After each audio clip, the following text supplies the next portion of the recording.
Item ಯಾವುದೇ ಇರಲಿ try ಮಾಡಿ ಆಚಿ ಚಿಕನ್ ಮಸಾಲಾ. ಸ್ವಯಂ ಘೋಷಿತ ದೇವಮಾನವ ಮಲ್ಲಿಕಾರ್ಜುನ ಮುತ್ಯ.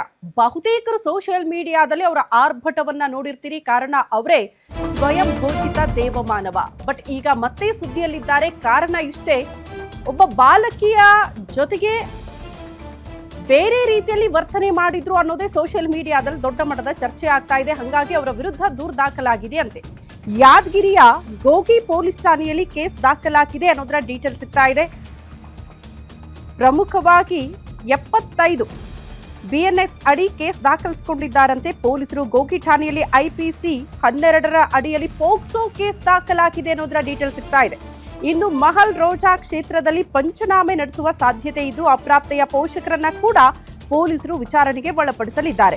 ವಿಚಾರಣೆ ವೇಳೆ ಪೋಷಕರ ಹೇಳಿಕೆಯ ನಂತರ ಕ್ರಮ ತೆಗೆದುಕೊಳ್ಳುವ ಸಾಧ್ಯತೆ ಇದ್ದು ಪೋಷಕರ ವಿಚಾರಣೆಯ ಬಳಿಕ ಮುತ್ಯ ಅವರ ವಿಚಾರಣೆ ನಡೆಸುವ ಸಾಧ್ಯತೆ ಕೂಡ ಇದೆ ಅನ್ನೋದರ ಡೀಟೇಲ್ ಸಿಗ್ತಾ ಇದೆ. ಪೋಕ್ಸೋ ಪ್ರಕರಣ ದಾಖಲಾಗಿರೋದು ಅತ್ಯಂತ ಗಂಭೀರ ಪ್ರಕರಣ.